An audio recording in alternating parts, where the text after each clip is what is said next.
Hello అండి, welcome to my channel. Indiramma ఇళ్ల పథకంపై ప్రభుత్వం ఫోకస్ చేస్తోందండి. తెలంగాణలో కాంగ్రెస్ ప్రభుత్వం అధికారంలోకి వస్తే ఇందిరమ్మ ఇళ్ల కోసం 5 లక్షల లోన్ ఇస్తామని సీఎం రేవంత్ రెడ్డి వెల్లడించారు. ఆ విషయం దృష్ట్యా తెలంగాణ ప్రభుత్వం ఇప్పుడు ఒక కీలక నిర్ణయం తీసుకుందండి. ఇందిరమ్మ ఇళ్ల లబ్ధిదారులను గ్రామ సభలు నిర్వహించి ఎంపిక చేయాలని ప్రభుత్వం నిర్ణయించింది. త్వరలోనే ఆదేశాలు ఇవ్వనున్నట్లు సమాచారం. తొలి దశలో సొంత స్థలం ఉన్నవారికి ఆర్థిక సహాయం, రెండో దశలో స్థలం లేని వారికి స్థలంతో పాటు ఆర్థిక సహాయం అందజేయనుందట. అయితే దీనికి గాను తొలి దశలో ఒక నియోజకవర్గానికి 3,500 ఇళ్ల చొప్పున మంజూరు చేస్తామని చెప్పుకొచ్చింది.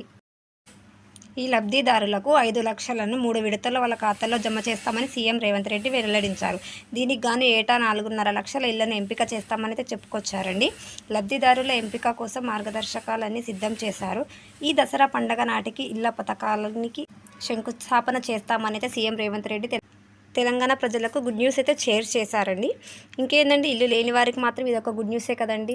ప్లీజ్ ఈ అప్డేట్ కనుక మీకు నచ్చితే మా ఛానల్ని సబ్స్క్రైబ్ చేసుకోండి. ప్లీజ్ లైక్ చేయండి.